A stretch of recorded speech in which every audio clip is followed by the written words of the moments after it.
A partir de segunda-feira, o salário mínimo passa a valer R$ 1.320. E a gente vai entender agora os impactos desse aumento nos cofres públicos e saber o que todo mundo já sabe, né? Se é suficiente pro bolso do brasileiro, a gente sabe que não. Mas a gente está aqui no estúdio, vai conversar sobre esses aspectos do salário mínimo com a administradora de empresas, mestre e doutora em finanças, Valéria Saturnino. Bom dia, Valéria, bem-vinda ao News FM. Bom dia, Cacá, bom dia, Cláudia, bom dia a todos os ouvintes da Manaíra Band News FM. Eu vou começar com Cláudia. A primeira pergunta é porque chegou uma figura ali que eu tive que me benzer ali pra, né? O cara chamado... Mas ele te adora. É, a recíproca não é verdadeira. Olha, ele tá fazendo aqui um coraçãozinho pra você. Ele quer que eu diga o nome dele no ar, mas eu não vou dizer. Cláudia, a primeira pergunta é sua. Eu vou perguntar pra ela agora no ar o que eu perguntei aqui nos bastidores. Era isso, né? que eu queria que você fizesse. Esse ano nós temos aí 2 reajustes no salário mínimo. Isso é comum? Eu, pelo menos, não me lembro de ter acontecido. Só fazendo histórico, em janeiro de 2022 o salário era de 1.212. Em janeiro de 23 aumentou para 1.302, um aumento de 7,43%. E agora 1.320. É apenas R$18 de aumento, ou 1,38%. Bom dia novamente, né? Não é comum, né, ter 2 aumentos em um único ano.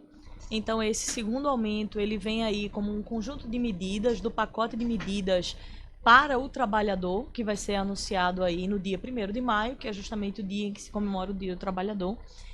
E era um aumento que estava previsto para ser feito já no início do ano, né, em que o governo Lula prometeu.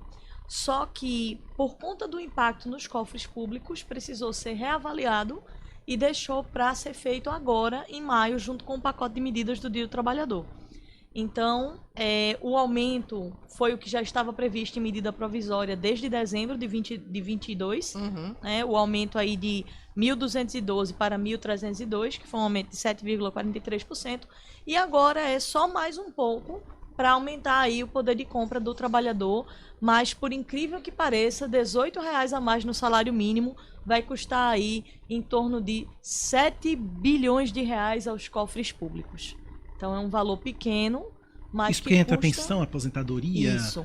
Benefícios dos mais diversos. Pensão, aposentadoria, benefício de prestação continuada, todos os benefícios que existirem que envolva pagamento através do INSS reflete, e isso vai custar aí 5 bilhões ao ano para os cofres públicos. Então minha pergunta é de bem 5 óbvia. a 8 bilhões para minha os cofres pergunta públicos. É bem óbvia. Então é por causa desse impacto que a gente não tem, de fato, um reajuste mais generoso, digamos assim, no salário mínimo, porque realmente pensa-se exatamente nesses benefícios, nessas aposentadorias, nessas pensões, nesses impactos nas contas públicas. É bem óbvia essa pergunta, mas é para a gente explicar para o nosso ouvinte.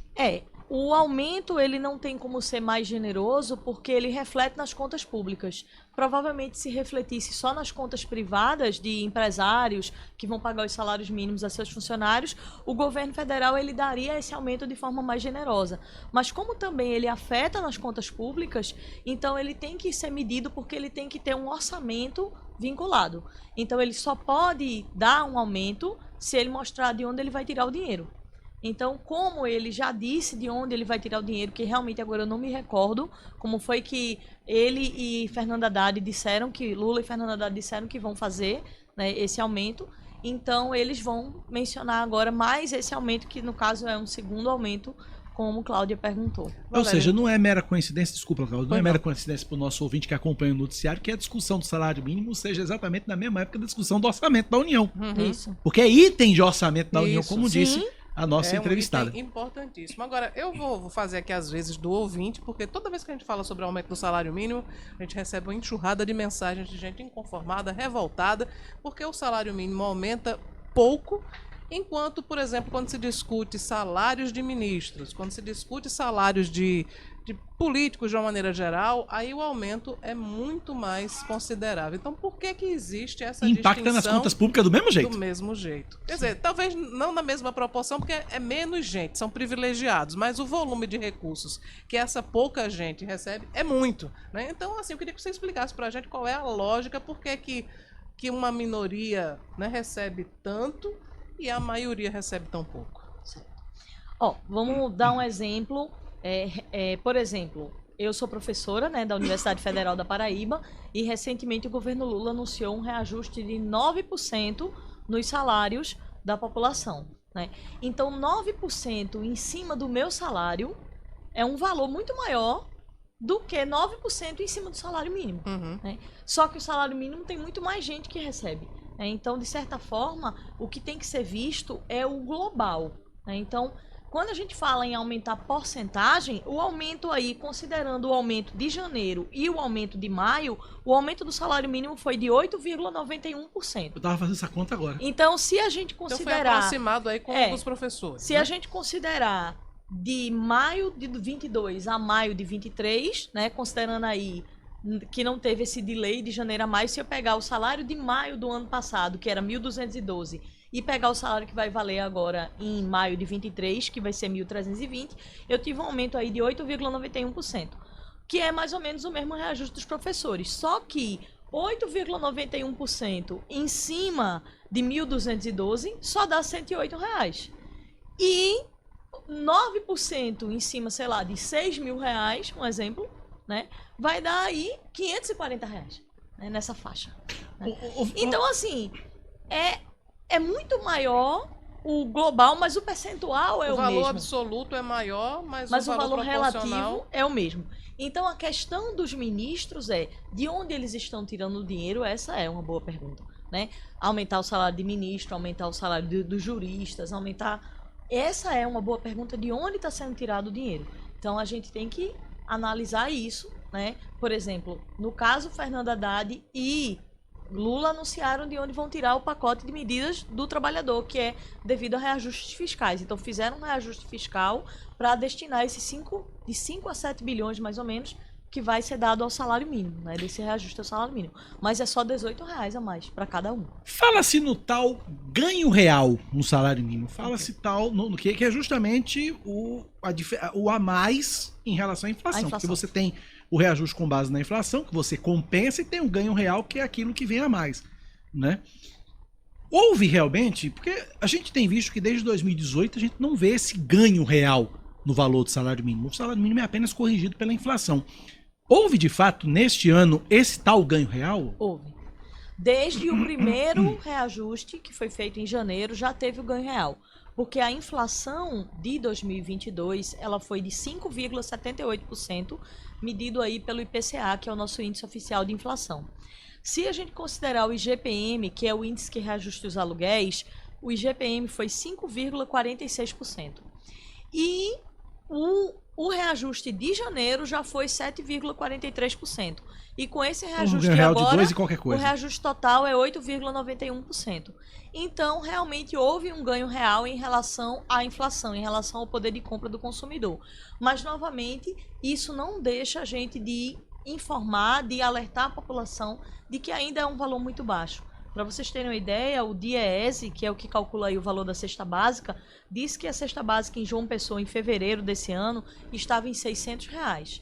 Então, se a gente considerar R$600 em cima do salário, no novo salário mínimo, que é 1.320, uma cesta básica vai custar aí 46% do salário mínimo. Isso sem contar quando o trabalhador que é de carteira assinada desconta o INSS. Aí é que esse valor... Isso. E é um valor absurdo. Você... praticamente metade do seu salário você vai gastar com uma cesta básica, que a gente sabe que dependendo do tamanho da família, não dá pra nada. E você ainda tem habitação pra pagar. Tudo, você tem tudo pra pagar. Tudo. Então, é um absurdo. A gente sabe que... E é inconstitucional, né? Pra gente pegar o texto da Constituição, que diz que o salário mínimo deve ser suficiente para a alimentação, para a saúde, para a segurança, para o lazer. Imagina se o trabalhador não consegue comprar praticamente 2 cestas básicas e acabou o salário, né? Então, a gente incorre numa inconstitucionalidade no pagamento nesse valor do salário mínimo. Eu tô vendo aqui um cálculo de fevereiro deste ano. O salário mínimo ideal para 2023 deveria ser de R$6.600. R$6.600. Quem foi que fez esse cálculo? Deixa eu pegar aqui só, se me engano é o DIEESE. Deixa eu só abrir aqui essa conta. Enquanto você procura aí, cara. Vai vendo aí que eu vou pegar aqui. Que eu Diese, é o Diese. É Tá. Diese, tá. É cálculo do Diese, de fevereiro. Na Câmara Federal tem se questionado que não existe uma política de valorização permanente do salário mínimo, que, enfim, é calculada a cada ano apenas, mas não existe um planejamento, alguma coisa que possa trazer um respiro ou esperança para o trabalhador de ter mais ganhos no que ele recebe. Como é que poderia ser elaborada, Valério, essa política permanente? Olha, uma política permanente de valorização do salário mínimo, ela vai ter que estar atrelada ao orçamento da União. E o orçamento da União, ele é elaborado através do Plano Plurianual, o PPA, que ele dura 4 anos, o Plano Plurianual, sendo 3 no governo atual e 1 no governo seguinte, que é justamente para não desandar as contas públicas por causa de mudança de governo. Então, o Plano Plurianual, ele é feito, por exemplo, este ano está sendo elaborado o plano plurianual, que vai valer de 2024 até 2027, que já seria o governo seguinte. Então, o governo seguinte tem que seguir o orçamento feito pelo governo anterior no plano plurianual. Então, uma política de valorização do salário mínimo, ela teria que estar atrelada ao plano plurianual, dizendo de onde está sendo retirados os recursos, né? De onde vão ser obtidos os recursos. Então, de repente, não sei, se vai instituir uma nova tributação para um determinado grupo, para daquele dinheiro tirar aquele valor ali, né? Inclusive, eu faço com os meus alunos em sala de aula o cálculo assim, de uma simulação daquele imposto sobre grandes fortunas, que se chama, né? Para você ter uma ideia, o maior bilionário do Brasil, se você pegasse somente 0,1% do salário dele, do patrimônio dele, que isso ele não deixaria de ser bilionário. Isso Provavelmente daria pra... ele ia nem notar. nem notar. Isso daria para pagar mais de 500 mil Bolsas Famílias durante um ano. É uma coisa assim estrondosa, como é o nível de desigualdade social no nosso país. Existe uma concentração de renda muito grande. Existe uma concentração de renda muito grande. Então, só que o plano plurianual ele teria que prever isso. Ele teria que prever de onde vai ser retirado o dinheiro. Sem dizer de onde vai ser retirado o dinheiro, não tem como fazer isso. O imposto sobre grandes fortunas, ele é um debate que vem acontecendo, principalmente entre os partidos de esquerda, né? Os de direita não tocam muito nesse assunto. Não. Mas por que não sai do papel? Tem um lobby aí político, enfim, qual é o grande entrave para chegar aí no pessoal que pagaria pouquíssimo, talvez, como a gente disse, nem notasse que iria pagar e faria tanta diferença, né, para quem precisa mais, né? Isso. Dá pra repetir? Dá. Vou fazer que naquele meme. Dá pra Não, repetir? enquanto a gente tava aqui no intervalo, eu tava fazendo as contas aqui, né? O maior bilionário do Brasil é o Jorge Paulo Lemann. Sócio fundador da 3G Capital Partners. E aí, ele tem um patrimônio de 86 bilhões de reais. E se fosse aplicado, não é nem 0,5%, gente. É 0,1%. Não é nem 0,5%. 0,1% do patrimônio dele a título de taxação de grandes fortunas. Isso daria para pagar cerca de 14 mil Bolsas Família, certo? E cerca de 5.900 salários mínimos por um ano, tá certo? Isso então, mesmo depois do desfalque da Americanas, né? Sim. Mesmo depois do desfalque da Americanas. Sim. Então, assim, às vezes as pessoas elas ficam discutindo sobre... as pessoas não sabem dessas coisas, elas não conhecem a população em geral sobre esse nível de desigualdade que a gente tem, elas não têm essas informações. A gente fica às vezes discutindo assim, bobagem. Porque R$18 é muito pouco, mas tem que ver de onde vai tirar os R$18. Porque são R$18 multiplicados por milhões de vezes. Pessoas. Exato. Exatamente. Agora, e por 12 meses. A pergunta que eu deixei é: se o cidadão médio ele desconhece esse tipo de informação, mas os políticos conhecem muito bem. Sim. Essa discussão não é nova, já se fez muitas vezes, mas não saiu do canto. Então, por que essa grande resistência na taxação das grandes fortunas? Olha, eu acredito, como você falou, que existe, assim, um lobby político, né, no sentido de privilégios. No sentido de, se você manter... Quem é que consegue manter os privilégios? Né? Quem é que consegue manter os privilégios? Quem tem dinheiro. Quem tem dinheiro consegue pagar advogado. Quem tem dinheiro consegue pagar contador. Quem tem dinheiro consegue pagar tudo que se precisa para poder se defender de um possível processo. E quem é pobre, não. Quem é pobre não tem nada disso. tá certo? Então, eu vou dar um exemplo aqui, né?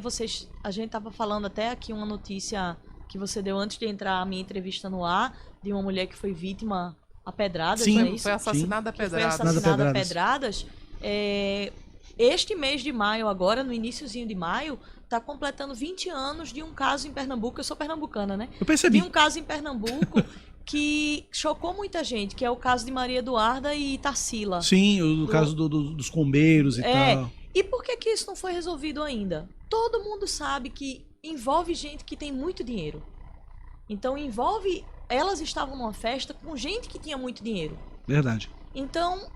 Também sou de lá, eu tava lá na época do assassinato, eu acompanhei o caso. Então os combeiros foram inocentados, mas quem é o culpado? Tá certo? Quem é? Ninguém disse ainda quem é, porque é rico. Tentar empurrar os Quem combeiros é rico na se história. protege demais. Então como é que a gente faz pra gente se livrar disso? Né? Como é que a gente faz pra realmente ter um governo e políticos honestos que atendam ao interesse da população? Isso é muito difícil de a gente fazer. Porque isso seria um ganho para os pobres. Né? Mas quem é que tem o poder de mexer lá os pauzinhos para poder não acontecer? Os ricos. Diante de uma fortuna dessa do Jorge Paulo Lema, você pega um prejuízo da Americanas, o cara para cobrir é troco de pão. Quanto foi mesmo o prejuízo dos americanos? 5 bilhões, 5 né? bilhões, né? 5 bilhões é troco de pão. E detalhe, dividido para 3, né? Porque é ele mais 2 sócios, né? Isso é troco de pão pra um cara E desse. as americanas continuam funcionando, né? Firmes e fortes. Aí a pergunta ele não deixa de ser bilionário. Nem que ele cobrisse o próprio prejuízo da empresa dele, ele não deixa de ser bilionário. Inclusive, a Americanas, agora recentemente, comemorou, aí divulgou uma nota aí comemorando que foi a maior Páscoa da história das lojas americanas. Eu sei que eles estão investindo muito na divulgação, muito em mídia, em marketing, porque nas redes sociais é só o que tem, é o publi das americanas. É mais barato, né? É mais barato. Estamos conversando aqui no estúdio, ao vivo, com a Valéria Saturnino, administradora de empresa, mestre e doutora em finanças. Deixa eu mais uma pergunta para ela, Cláudia. O que é que muda na rotina do MEI com essa alteração do valor, com esse reajuste do salário mínimo? Olha, no microempreendedor individual vai mudar um pouco a taxa, não é muito. Porque quando aumenta o salário mínimo, aumenta a taxa que o MEI paga. Mas vai ser em torno aí de R$2, R$2,50 essa mudança. No máximo R$3, pelo que eu vi, pelo que eu analisei, não vai mudar muito não. Mas no caso dos benefícios para ele, se por acaso, porque quem é MEI tem direito aí a auxílio doença e etc. Então, se ele vier a precisar de um desses auxílios, ele vai receber o valor cheio, né? O valor novo. Então, é justamente por isso que tem que ter esse orçamento do governo federal para cobrir todos esses auxílios, benefício de prestação continuada, pensão, aposentadoria e qualquer outro que esteja envolvido com o salário mínimo. Então, para o MEI vai mudar pouca coisa. Ele vai pagar aí uns R$2,50 ou R$3 a mais na taxa do MEI. Muda para quem contribui de forma avulsa, né? Não, MEI é mensal. Não, tô falando contribuinte avulso do INSS. Fora o MEI. Tira o MEI. Sim. Eu falo do contribuinte avulso do INSS, que a contribuição também é com base no salário mínimo. Né? Isso, então também deve aumentar aí, no caso do INSS, deve aumentar aí em torno de R$6 a R$7 a contribuição do INSS no carnê avulso. Então esse valor que passa a valer a partir de 1º de maio, ele vai ser pago a partir do fim do mês de maio, é isso? Acredito que sim, porque não foi assinada a lei ainda. A lei vai ser assinada em 1º de maio. Então passa a valer agora o mês de maio todinho, então ele recebe no 5º dia útil do mês seguinte. Até o 5º dia útil do mês seguinte. Exatamente. Enquanto a lei não for assinada, não vale nada. Muito bem. Conversamos, portanto, com a Valéria Saturnino, administradora de empresas, mestre e doutora em finanças. Valéria, obrigado pela entrevista. Forte abraço, até a próxima. Obrigada também, obrigada pela oportunidade. Obrigada a você. Obrigado pela entrevista.